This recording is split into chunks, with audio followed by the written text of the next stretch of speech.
राम राम दोस्तों। आज हम चर्चा करेंगे उत्तर प्रदेश की। जी हाँ, हम सब का उत्तर प्रदेश। उत्तर प्रदेश जो राष्ट्र की राजनीति का केंद्र रहा है, हमेशा से रहा है। और क्यों ना हो, इस राष्ट्र को 9 प्रधानमंत्री इस प्रदेश ने दिए हैं और 272 जो जादुई आंकड़ा है सत्ता में आने के लिए, उसका तकरीबन जो 29% है, यानी कि यहाँ की 80 सीट एक बहुत बड़ा हिस्सा होता है। तो उत्तर प्रदेश राजनीतिक रूप से बेहद महत्वपूर्ण है और उस उत्तर प्रदेश के उस इलाके के बारे में आज हम बात करेंगे जो कि आम भाषा में कहलाया जाता है जाटलैंड। जी हाँ, मैं बात कर रही हूँ पश्चिमी उत्तर प्रदेश की। ये वही क्षेत्र है जिसके बहुत सारे जो डिस्ट्रिक्ट्स हैं, जिले हैं, वो दिल्ली एनसीआर में आए हैं। और अगर मैं इस इलाके की मैं बात करती हूँ तो यहाँ पर आप समाजवाद के बारे में बात कर लीजिए, बहुजन समाजवाद के बारे में यहाँ पर बात कर लीजिए, हिंदुत्व राजनीति के बारे में यहाँ पर बात कर लीजिए, मंडल कमंडल, सोशल इंजीनियरिंग, आपको कोई भी नमूना अगर राजनीति से जुड़ा हुआ देखना है तो पश्चिमी उत्तर प्रदेश से बेहतर इलाका पूरे उत्तर प्रदेश में नहीं हो सकता है। तो यहाँ पर खुशहाली भी है और राजनीतिक रूप से बहुत जागरूकता भी है। उत्तर प्रदेश जो हम जानते हैं अच्छी तरीके से आज किस प्रकार से पूरा विकास की राह पर झटपट दौड़ रहा है। तो ये जो क्षेत्र है जो कि जाटलैंड जो कहलाया जाता है, यहाँ पर जो जाट है 17-18% के करीब है। अगर पूरे उत्तर प्रदेश में देखा जाए तो तकरीबन 4% है। पर जो यहाँ पर लोकसभा सीट आती हैं इस क्षेत्र की, वो 27 आती हैं और जो विधानसभा सीटें हैं वो तकरीबन 136 आती हैं। यहाँ पर जो है 6 जो हैं कमिश्नरी हैं और इसकी जो आबादी अगर हम 2011 के जो सेंसस के आंकड़े हैं उनकी माने तो 7 करोड़ है। अब तो थोड़ी और ज़्यादा हो गई होगी, यानी कि बहुत सारे देशों से ज़्यादा आबादी हमारे पश्चिमी उत्तर प्रदेश की है। या मेरे भारतवर्ष में ऐसे कई राज्य हैं जिनकी पूरी आबादी 7-8 करोड़ की है, उतनी आबादी का हमारा पश्चिमी उत्तर प्रदेश है। क्योंकि यहाँ पर गन्ना खूब होता है तो किसानों के आंदोलन की भूमि भी रही है। गन्ना किसान की राजनीति भी यहाँ पर खूब होती है।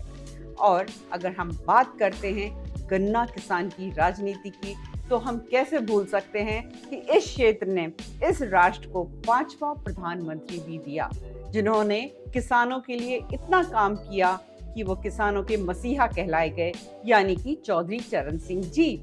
और बाबा टिकैत, उन्होंने भी किसानों के लिए अद्भुत कार्य किया है। तो यहाँ पर तकरीबन 135-136 जो विधानसभा सीट हैं, वहाँ पर जो जाट वोट है वो डायरेक्टली और इनडायरेक्टली अपना इम्पैक्ट खूब डालता है। तो हम बात करते हैं जब डेमोग्राफी की, तो यहाँ पर जो मुस्लिम आबादी है तकरीबन 27% की है। जाट जैसे मैंने कहा था 17-18% है और दलित यहाँ काफ़ी मात्रा में हैं, 25% के करीब हैं और राजपूत 8 और यादव 7, गुर्जर करीब 4% के करीब हैं। तो मोटा माटी अगर हम देखते हैं तो 70-30 का रेशो आ जाता है अगर पूरे इलाके की हम बात करते हैं। पर अगर हम खड़ी बोली का जो क्षेत्र है उसकी अगर हम बात करते हैं तो 60-40 का रेशो आता है, यानी 60% यहाँ पर हिंदू और 40% यहाँ पर मुस्लिम। पर पहले काफी भाईचारा बना रहता था, पर हमने देखा कि समाजवादी पार्टी के समय एक बड़ा दंगा इस क्षेत्र में हुआ था जो मुजफ्फरनगर दंगे के नाम से जाना गया। उसके बाद से यहाँ की जो विचारधारा है, सोच है, उसमें काफ़ी तब्दीली आई। राजनीति के लिए लोग क्या क्या नहीं कर सकते हैं, कितने स्तर तक गिर सकते हैं। पर मैं फिर भी कहूँगी कि पश्चिमी उत्तर प्रदेश में जो भाईचारा है वो अभी भी कायम है, क्योंकि एक दूसरे के ऊपर आर्थिक रूप से भी निर्भर हैं, चाहे वो हिंदू हो चाहे वो मुसलमान हो। अब हम बात करते हैं 2014 और 2019 के लोकसभा सीटों की। अगर मैं 2014 की बात करती हूँ तो 24 सीटें भारतीय जनता पार्टी को मिली थी 27 सीटों में से। 2019 में थोड़ी कमी आ गई थी, यानी कि 19 सीटें मिली थी 27 सीटों में से।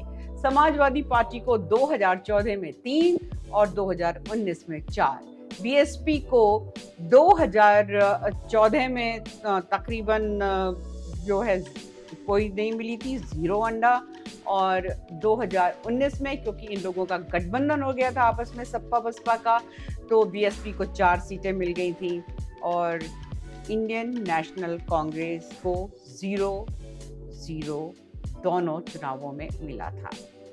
विधानसभा सीटों की अगर मैं बात करती हूँ तो वेस्टर्न उत्तर प्रदेश की, जैसे मैंने आपको बताया था, 136 सीटें आती हैं, पर इसमें से सबसे ज्यादा मंत्री बनाए गए हैं। 136 में से हमारे जो सीट जीतकर आई थी भारतीय जनता पार्टी की, वो 136 में से 93 थी, और तकरीबन जो यहाँ पर 23 मंत्री हैं वो इस क्षेत्र से आते हैं, वो 43% है।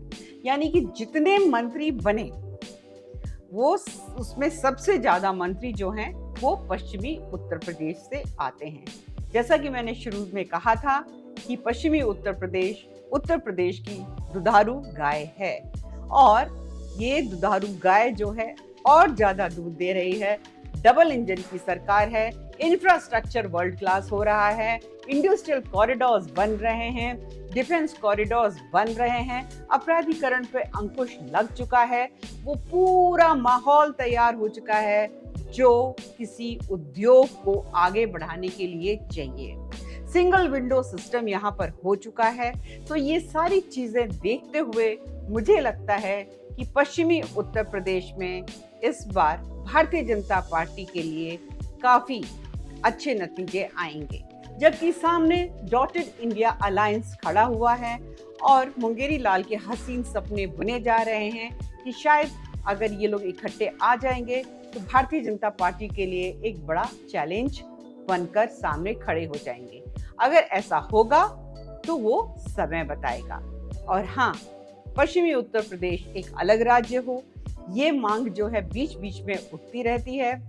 इसमें कभी कोई कामयाबी मिलेगी या नहीं मिलेगी, ये तो समय के गर्भ में है, तभी पता चल पाएगा। पर अभी मुझे मालूम है क्या हो सकता है, वो ये है कि मैं आप लोगों से विनती कर सकती हूँ कि मेरे चैनल को आप लोग सब्सक्राइब करिए, मेरे वीडियो को लाइक करिए, इस पे कमेंट करिए और शेयर करिए। बहुत जल्द मिलूंगी एक नए मुद्दे के साथ। उत्तर प्रदेश को मैं डिस्कस करती रहूंगी। तब तक के लिए राम राम।